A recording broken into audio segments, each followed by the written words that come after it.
Hi, I'm Selena. Welcome to my channel. So in January, I made a video about my 5-star predictions for the first 3 months of the year. I picked a bunch of books I thought I was likely to read during this month of the year and told you which ones I thought were going to be 5 stars. I'll link that video if you haven't seen it, because today's video is going to be an update to that, where I tell you whether I was right about my predictions. And then at the end of the video, I'm going to make some more. So yeah, starting in order with the first, like in order of that I read them or decided not to read them or whatever. One of the first predictions that I made in this last video was Northanger Abbey by Jane Austen. This is my copy of Northanger Abbey. It also has Sanditon and the Watsons and Lady Susan in it. And I chose this to be a 5-star prediction because it is a Jane Austen novel. It's the last one I haven't read, and I love Jane Austen, and I just felt like I was really gonna like this one.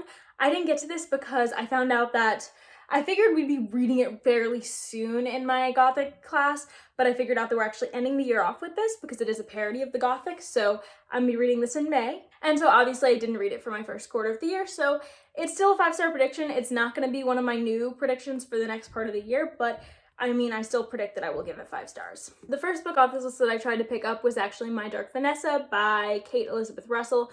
This was a DNF, sadly. I picked this up because I'd heard amazing things, knowing that this was a really hard and difficult read about pedophilia and a teacher-student predatory relationship from the student's point of view when she is grown and when she is young, and kind of figuring out that this is a trauma that happened to her, not a formative relationship that was, you know, consensual and all that. And I don't know how far I got in this book. I think I got like 2/3 of the way through, and it was just too hard. I didn't anticipate how hard it would be. I knew it would be hard, but it was such an emotional toll reading this book, and I think that it's important to have that toll, especially when you have not experienced these things or want to know more or want to understand grooming in a very nuanced way and want to hear a story about it. I think that this deals with topics like grooming beautifully. It has so much nuance and really shows you instead of tells you what grooming can look like and what it can feel like. Sadly, there was a moment in this book where I had to DNF it, and it's not a book, in my opinion, that I enjoyed. Like, look, I don't think it's a book that you're supposed to enjoy, so I don't want to say like that that's something against the book, but it was one that was really having a toll on me mentally and emotionally, and I got to a point in the book where I thought it was going to get easier, and then it came back full force. I didn't feel like I had warning, like, to know that it was going to be worse than before, if that's even possible. There was a moment where things reached an absolute head, and that part had very like real life connections to me, and so it was hard to read something that I've known to happen to people. It was hard to see that happen, and once that started happening, I had to stop. And I'm being really vague because of spoilers, but essentially what it comes down to is it was a hard book to read. It's supposed to be a hard book to read. I know that. I didn't DNF because it was too hard, but it got to be a point where it was too like hard for me specifically. I know it's supposed to be hard, but I reached my threshold with this book and it got too hard for me to continue, and so I had to DNF it. I don't think that this is necessarily a lose, because I don't know that this book is not worth 5 stars. I think it did what it was trying to do beautifully. It's just not one that I was able to continue on to finish, so sadly it was a DNF. The next book that I picked up for that was a 5-star prediction was The Sword of Kaigen by M.L. Wong, and this was absolutely a 5 stars. This is my favorite book that I've read this year. I love this book. This is a fantasy, if you don't know, about a small town on the edge of this empire that is very traditional, whereas the rest of the world has moved on in technology. And this town really puts a lot of stock in warriors, and the warriors having the ability to defend the empire if it ever needs defending. And in this book, it does need defending. And we follow a young boy and a teen boy and his mother as they're both confronted with things that disrupt their identities, and also as this conflict comes to where they are. I loved this book. It was so good. I cannot recommend this book enough. It hit every box. I know that there are some people who really love the middle and didn't like the beginning of the end. I loved this book so much that I didn't even care. about that stuff. I definitely feel like the middle chunk is some of the best writing ever about the military and the cost of war and the emotional, like an emotional family drama, like all of that's happening so much in the middle. But I also really enjoyed the setup, and I also really enjoyed what the ending meant for our characters. I really enjoyed this book so much. It's one of my favorite fantasy books, my favorite fantasy standalone, maybe my favorite fantasy book. I love this book so much. My next 5-star prediction that I picked up was Jurassic Park by Michael Crichton, and this was a 5 stars. I love this book so much. I picked this up because I loved the movie adaptation of Jurassic Park, and I was wary to pick this up, but then I started seeing people on BookTube picking it up and loving it, and so I wanted to pick it up and give it a try as well, and I loved it as well. This is such a good book. I mean, it was just, like, the movie is one of my favorite movies. Like, it is my favorite movie. But this book is just it's so much better. It has so much stuff that the movie didn't include. And I think they're both good in their own ways. But though I just preferred the way the book did it so much more, even though I still love the movie so much. Anyways, if you don't know what this is about, it's very famous. It's about a group of people with too much money and too much power who create a park that they tend to market to people with literal dinosaurs in it. They have figured out the key to bringing dinosaurs back, and they've done it, and they've put them in basically a zoo. And as you can imagine, that does not go well, and this is the story of that. This book was so immersive.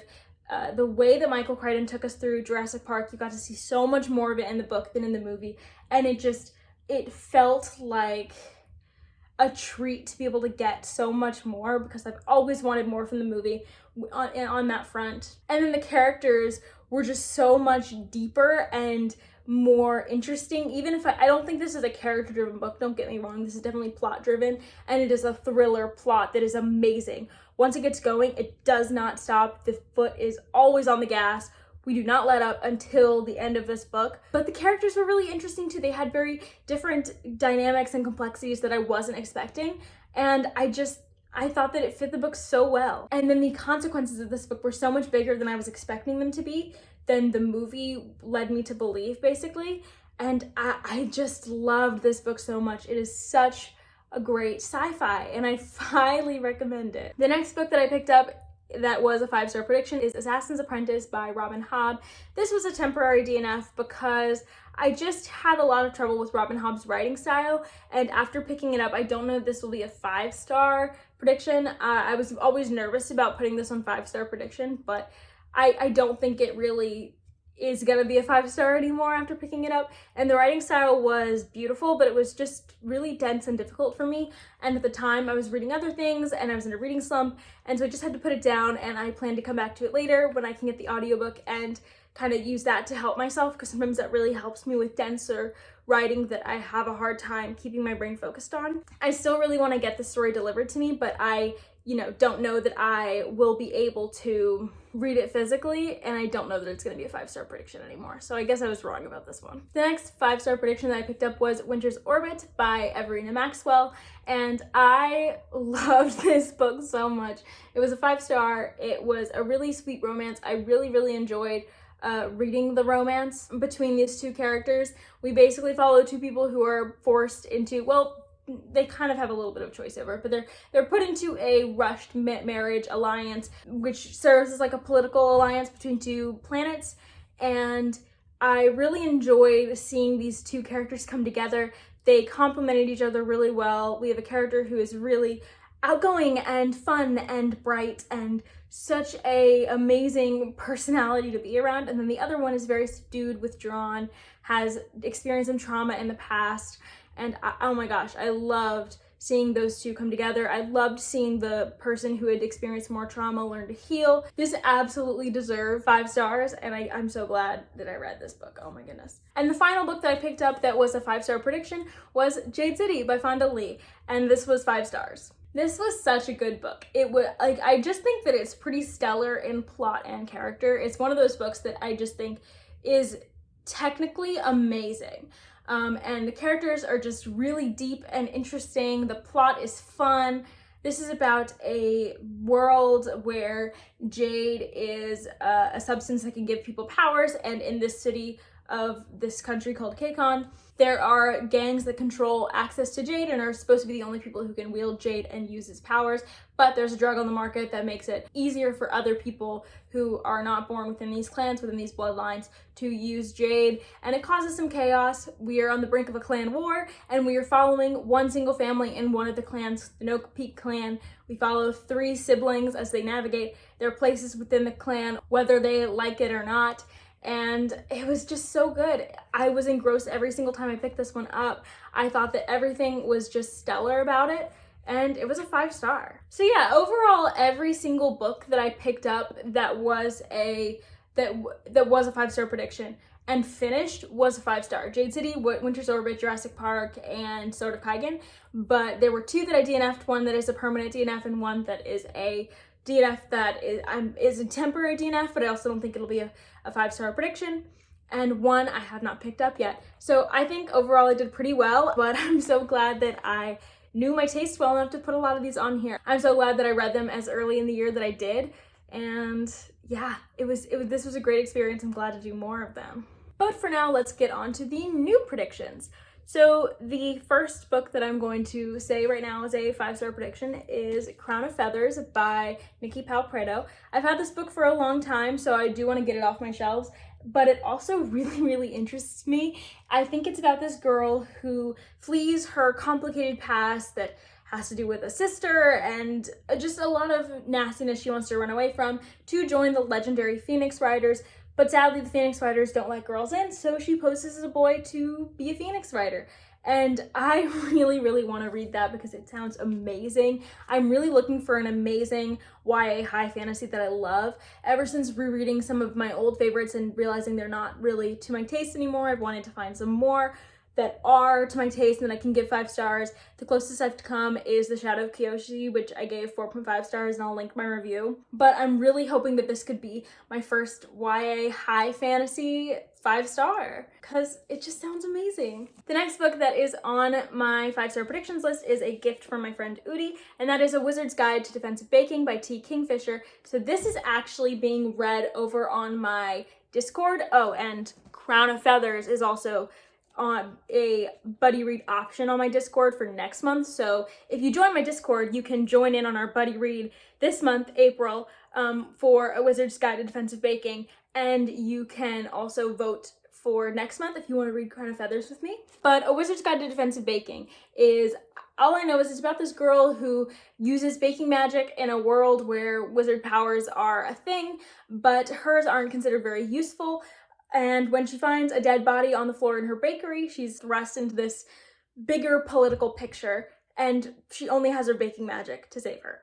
Udi loved this book and he recommended it to me. I've really been loving the sort of middle grade feel of books lately. I've been reading the Nevermore series and loving that. Udi tells me this is very whimsical and funny, and it has a level of darkness to it, and it sounds amazing. It sounds adorable. And so I really want to see whether this could be possibly a 5-star. I think it could be. And if you want to see whether it could be a 5-star for me or you, then you can join my Discord and read it with us this month. Then the next one I'm going to talk about is also a gift from Udi, and that is Into the Labyrinth by John Bierce. This is the beginning of a progression fantasy about these kids who go to a magical school and then flunk out, and then they're pulled aside and told basically that it's not their fault. They were failed by the system and have to learn magic another way.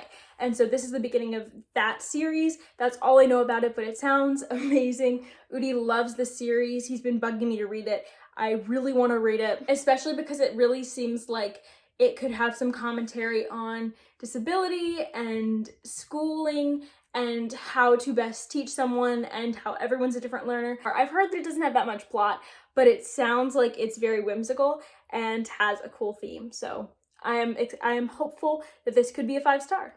Next, I'm gonna say some sci-fi books. The first one of those is To Be Taught If Fortunate by Becky Chambers. This is my first Becky Chambers book, but I've heard a lot about Becky Chambers and how good her books are. I've been wanting to pick up the Wayfarer series for a long time, but I saw a couple of people talking about To Be Taught with Fortunate, and I really want to start with that one actually because it is separate from the Wayfarer series, and it sounds really interesting. It's just a little novella about space exploration, about space exploration among worlds and studying each world, and it just sounds amazing. It sounds so interesting, and just like it'll be environmental and cozy and fun sci-fi, and I want to read it.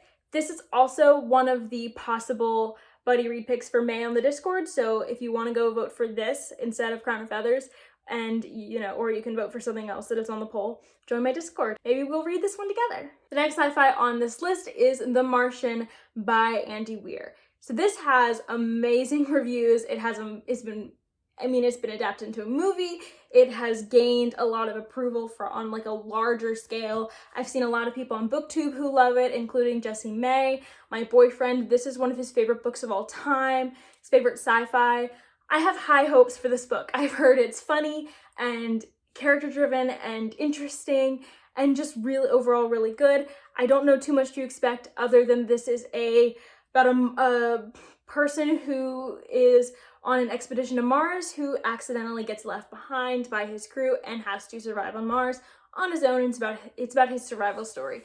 And so I really just want to get into this one. I'm so excited to read it.